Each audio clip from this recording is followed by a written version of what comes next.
વાલા વિદ્યાર્થી ભાઈ બહેનો, ધોરણ 12 આંકડાશાસ્ત્રના બીજા પાઠ્યપુસ્તકમાં પ્રકરણ 3 પ્રામાણ્ય વિતરણ આની અગાઉ ભાગ 3 ની અંદર આપણે પ્રામાણ્ય ચલ, પ્રમાણિત પ્રામાણ્ય ચલ, એનું સંભાવના ઘટત્વ વિધેય એ બધા વિશે વાત કરી અને છેલ્લે આપણે પ્રમાણિત પ્રામાણ્ય વક્રના કોષ્ટક પરથી સંભાવના ક્ષેત્રફળ માટેની પદ્ધતિ વિશે વાત કરતા હતા. એમાં થોડીક સમજ આપી હતી. હવે આ ભાગ 4 ની અંદર આની અંદર જ આ ક્ષેત્રફળ વિશે સમજ થોડી વધારે છે, વધારે મુદ્દાઓ છે. એટલે આ ભાગની અંદર પણ પ્રમાણિત પ્રામાણ્ય વક્રના ક્ષેત્રફળ પરથી એટલે કોષ્ટક પરથી એનું ક્ષેત્રફળ કઈ રીતે મેળવવું, બરાબર, સંભાવના કઈ રીતે મેળવવી એના વિશેની સમજ આપણે મેળવવાની છે. હવે એ આપણે પ્રામાણ્ય વક્ર હેઠળના પ્રદેશનું ક્ષેત્રફળ મેળવવું હોય તો આપણે પ્રામાણ્ય ચલ x ને z માં ફેરવવું પડે અને z માં ફેરવવાનું સૂત્ર z બરાબર x μ સિગ્મા. આ સૂત્ર આપણને ખબર છે. એટલે તો પહેલા શું કરવું પડશે? પ્રામાણ્ય ચલ x ને તમારે જે કઈ દાખલા ગણવાના આવશે એની અંદર તમને વજનનું માપ, ઊંચાઈનું માપ આવા શબ્દો આપેલા હશે. વજનનું માપ, ઊંચાઈનું માપ, બરાબર, કે વિદ્યાર્થીના ગુણ, બરાબર, એ પ્રામાણ્ય વિતરણને અનુસરે છે આવો શબ્દ હશે. ધારો કે વિદ્યાર્થીના ગુણ આપેલા હોય, પ્રામાણ્ય વિતરણને અનુસરતા હોય તો એ ગુણના જે મૂલ્ય હોય કિંમતો એ x ની કિંમત લેવાની. વિદ્યાર્થીનું વજન એ પ્રામાણ્ય વિતરણને અનુસરે છે આવું રકમમાં તમારા રકમના શબ્દો પકડવાના છે. તો વિદ્યાર્થીનું વજન પ્રામાણ્ય વિતરણને અનુસરે છે તો વજનની જે કિંમત આપેલી હોય વજનના માપ એ x ના મૂલ્ય કરવાનું ગણાશે. હવે આની અંદર આ જે ક્ષેત્રફળ શોધવાનું, સંભાવના મેળવવાની આવશે તમારે. તો એના માટે એ x ના મૂલ્યને તમારે z માં રૂપાંતરિત કરવા પડશે અને z બરાબર x μ સિગ્મા. અને આ z ની કિંમત એટલે આ પ્રમાણ z એટલે શું છે? પ્રમાણિત પ્રામાણ્ય ચલ z. એ z ની જુદી જુદી ધન કિંમતો માટે આપણે પ્રામાણ્ય વક્રના 0 થી z સુધીના જે કોષ્ટકો તમારા પાઠ્યપુસ્તકમાં છેલ્લે આ રીતના table of standard normal curve આ રીતના આ કોષ્ટક આપેલું છે. આ તૈયાર કોષ્ટકો જે આપણે પ્રમાણિત પ્રામાણ્ય ચલ z ની જુદી જુદી ધન કિંમતો માટે પ્રામાણ્ય વક્રના 0 થી z સુધીના ક્ષેત્રફળનું આ કોષ્ટક, આવા તૈયાર કોષ્ટકો છે. એ કોષ્ટક એનો ઉપયોગ કરી અને આપણે ક્ષેત્રફળ મેળવવાનું છે. હવે એ ક્ષેત્રફળ કઈ રીતે મેળવવાનું એ પણ થોડીક આના પરથી હું સમજ આપી દઉં. ધારો કે તમારી પાસે તમે આ સૂત્રથી z ની કિંમત મેળવશો અને z ની કિંમત ધારો કે તમારી પાસે 1 આવી, ધારો કે, તો તમારે શું કરવાનું? આ જે કોષ્ટક છે એમાં આ રીતના z ની જુદી જુદી કિંમતો છે પહેલા કોલમમાં. તો અહીંયા તમે જોશો તો 0.0, 0.1, 0.2 આવી રીતના આ બધી કિંમતો છે. તો પહેલો જે છે એ 0 ની કિંમત છે, બરાબર. z બરાબર 0 થી શરૂ થાય છે તો z બરાબર z સુધીના એટલે કે અહીંયા 3.5 સુધી આપેલું છે. આમાંની તમારે ગણતરી કરવાની આવશે. પછી 0.1 આ રીતની કિંમતો છે તો તમારે અહીંયા આગળ 1.0 આ રીતના 1 શોધી કાઢ્યો, બરાબર. હવે એની માટે 0.0, બરાબર, પછી 0.01, 0.01 આવી બધી કિંમતો છે. 0.02. હવે તમારે z ની કિંમત ફક્ત એક જ છે તો તમારે શું કરવાનું? તો આ 1 અને એની આગળ તો 0.34 એટલે પોઈન્ટમાં જવાબ છે 34 એટલે z બરાબર 1 હોય ત્યારે એનું ક્ષેત્રફળ તમે જોશો એ કોષ્ટકમાં તો આ 1, બરાબર, 1 તમારા પાઠ્યપુસ્તકમાં પણ તમે 1 અને એની બાજુમાં 0 ના ખાનામાં જો તો 0.34 કિંમત છે. તો આ રીતના ધારો કે કોઈ વખતે z બરાબર 1.25 તો z બરાબર 1.25 તો આ 1 ના ખાનામાં જોવાનું બરાબર 1.2 એમાં જોવાનું. હવે 1 ની વાત નથી 1.25 તો જો 1.1 1.2 મળ્યા તો અહીંયા આગળ 1.1 અને એની નીચે 1.2 છે.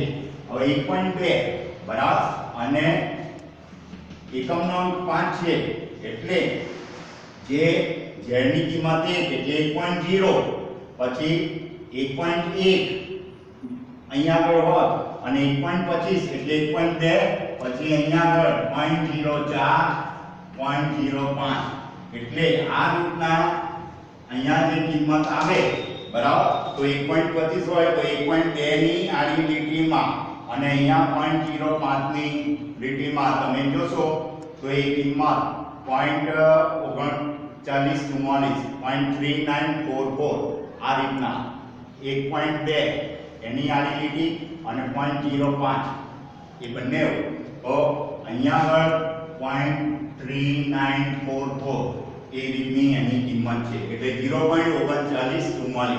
તો આવા કોષ્ટકનો આપણે શું કરવાનો છે ઉપયોગ કરવાનો એ આપણા પાઠ્યપુસ્તકમાં આ રીતે છેલ્લા પાને એ કોષ્ટક આપેલા છે અને એના આધારે તમારે એ કિંમતો મેળવવાની છે.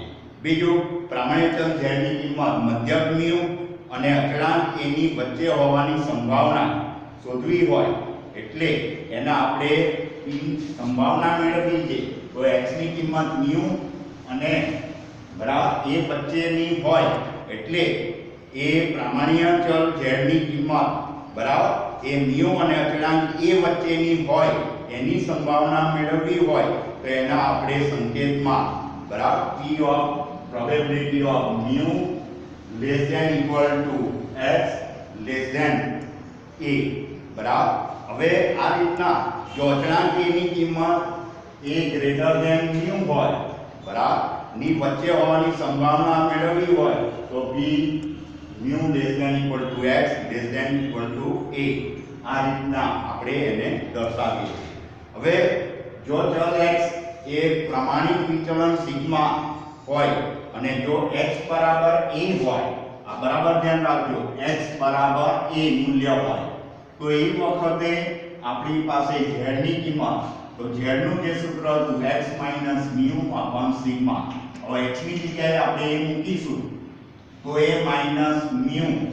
mu સિગ્મા આ કિંમતને આપણે z ની કિંમત તરીકે ઓળખીએ z1 અને જો x બરાબર mu હોય x બરાબર a હોય ત્યારે આ એક કિંમત આવી a mu સિગ્મા જેને z1 તરીકે ઓળખી અને x બરાબર mu હોય ત્યારે z ની બીજી કિંમત તો આ સૂત્ર પ્રમાણે આપણે મેળવીએ તો x mu સિગ્મા એટલે x ની જગ્યાએ mu મૂકીશું તો mu સિગ્મા એટલે કે mu તો 0 ભાગ્યા સિગ્મા તો 0 કિંમત આવશે એટલે આપણને p બરાબર mu less than x જે આપણે અહીંયા લખ્યું હતું p mu less than equal to x less than equal to a તો x ને આપણે શેમાં ફેરવી દીધો જ્યારે x ની કિંમત mu હતી અને એક વખત a હતી ત્યારે આપણને જે કિંમતો મળી તો એક કિંમત 0 મળી એટલે p આપણે x ને શેમાં ફેરવ્યો z માં તો z ની કિંમતો કઈ કઈ આવી એક તો 0 less than equal to z less than equal to z1 બરાબર. તો આ રીતના આપણને એ કિંમતો મળશે બરાબર. એટલે એના માટે એ કોષ્ટકમાં આપણે જોઈએ તો આ રીતના આપણો સંપૂર્ણ ઘટાકાર પ્રકારનો પ્રામાણ્ય ચલનો આ વિતરણ થયું બરાબર. હવે એમાં ધારો કે અહીંયા આગળ x બરાબર 0 લેતા હતા એના બદલે અહીંયા આગળ z બરાબર 0. હવે z ની એક કિંમત આપણે આવી 0 બરાબર અને એક કિંમત આવી z1 તો અહીંયા આપણે z બરાબર z1 લઈશું અને આ જે આચ્છાદિત પ્રદેશનું ક્ષેત્રફળ બરાબર એટલે કહેવાનો અર્થ શું છે કે અહીંયા આગળ તમારે આ z ની કિંમત xl ને તમે z માં રૂપાંતરિત કરો અને z ની કિંમત ધનમાં આવી તો z બરાબર 0 ની જમણી તરફ તમારે એ કિંમત બતાવવાની બરાબર. ધારો કે z ની કિંમત 1 આવી તો તમારે શું કરવાનું, આ રીતના વક્રની અંદર આ z બરાબર 0 અને એની જમણી બાજુએ શૂન્યની જમણી બાજુએ ધન કિંમતો લેવાની, શૂન્યની ડાબી બાજુએ, એટલે કે આડી ધરી ઉપર એ z ની કિંમત બતાવશે અને z બરાબર 0 ની જમણી બાજુએ ધન કિંમતો લેવાની, z બરાબર 0 ની ડાબી બાજુએ ઋણ કિંમતો લેવાની. એટલે જ્યારે x ની કિંમત ઉપરથી તમે z માં રૂપાંતરિત કરો ત્યારે ધન કિંમતો એ z ની જમણી તરફ લેવાની અને ઋણ કિંમતો એનું તમે કોષ્ટક ઉપરથી ક્ષેત્રફળ શોધશો તો ક્ષેત્રફળ હંમેશા ધન કિંમતમાં ઋણમાં આવતું નથી. ભલે ધારો કે તમે z બરાબર -1 હોય, ધારો કે અહીંયા આગળ z બરાબર -1 તમે વક્રમાં ડાબી તરફ દર્શાવશો એ વસ્તુ બરાબર, પણ એનું ક્ષેત્રફળ તો 1 માંથી z બરાબર 0 થી 1 વચ્ચેના પ્રદેશનું ક્ષેત્રફળ તો કેટલું થયું 0.3413, પણ એમાં -0.3413 નહીં ગણવાનું, બરાબર. આ રીતના જમણી તરફ z ની કિંમત 1 હોય, ધારો કે આ રીતના z બરાબર 0 અને અહીંયા ધારો કે z બરાબર 1, તો આ રીતના z બરાબર 0 થી 1 એટલે અને આપણે એની સંભાવના શોધવી છે તો 0 z ≤ 1 એટલે 0 થી 1 વચ્ચેના પ્રદેશનું ક્ષેત્રફળ જે આપણે 0.3413 એની આકૃતિ આ રીતે બતાવાય. અને જો આ માઈનસ હોય તો એને લખાય તમારા આ રીતે p -1 ≤ z ≤ 0, બરાબર.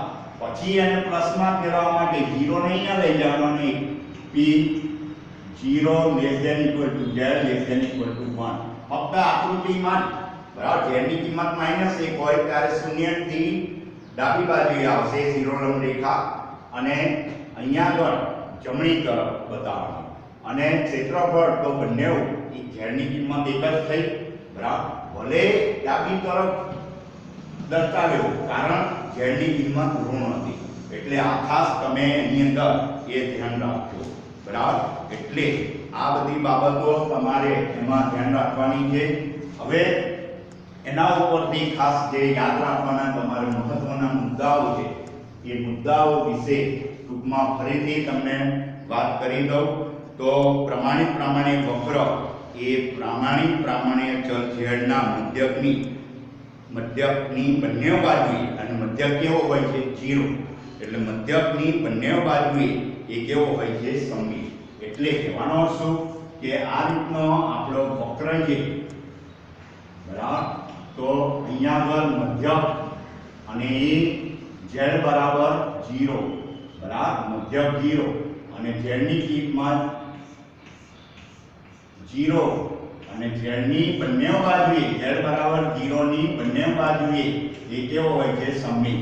અને ડાબી બાજુનું ક્ષેત્રફળ 0.5 અને જમણી તરફનું ક્ષેત્રફળ એ કેટલું લેવાનું છે 0.5, બરાબર. એટલે આ રીતના એ તમારે એ યાદ રાખવાનું. બીજું અહીંયા જો તમારે p 0 ≤ z ≤ a આ રીતનું આવે, બરાબર, તો એનો અર્થ શું થયો કે x અક્ષ અને z બરાબર 0 તથા x બરાબર a વચ્ચેના પ્રદેશનું ક્ષેત્રફળ.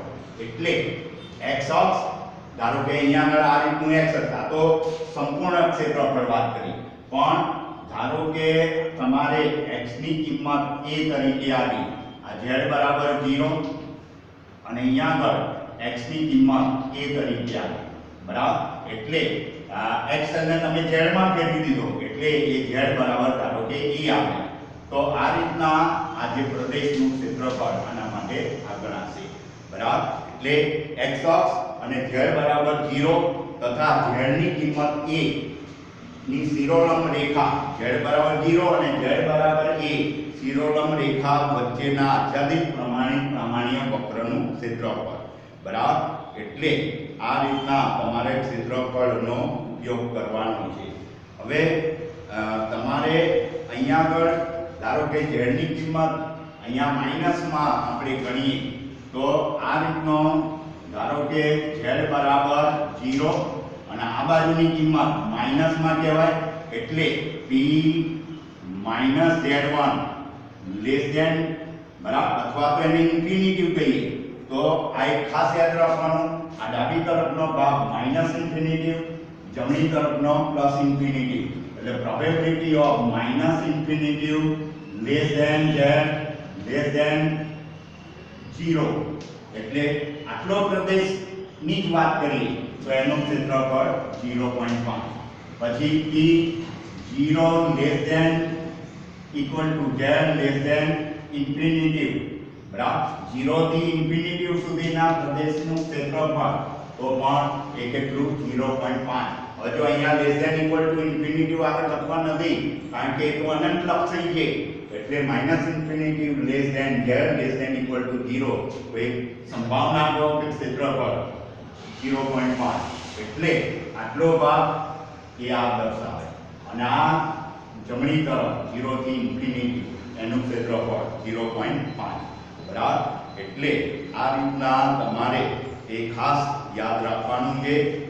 હવે એનાથી આગળ જે પ્રમાણિત પ્રાપ્તાંક કહીએ અથવા તો ઝેડ પ્રાપ્તાંક, બીજું જે વાત કરવાની છે પ્રમાણિત પ્રાપ્તાંક, બરાબર, અથવા તો ઝેડ પ્રાપ્તાંક, તો એના વિશે આપણે ફરી વાત કરીશું. અને આજે તમને ક્ષેત્રફળ વિશે સમજ આપી એના આધારિત દાખલા જે ગણવાના છે, કોષ્ટકનો ઉપયોગ કરવાનો છે, બરાબર. કોષ્ટકની જે સમજ પણ મેં આપી તમને, તો દાખલા એ ફરીના ભાગમાં આપણે ગણાવીશું.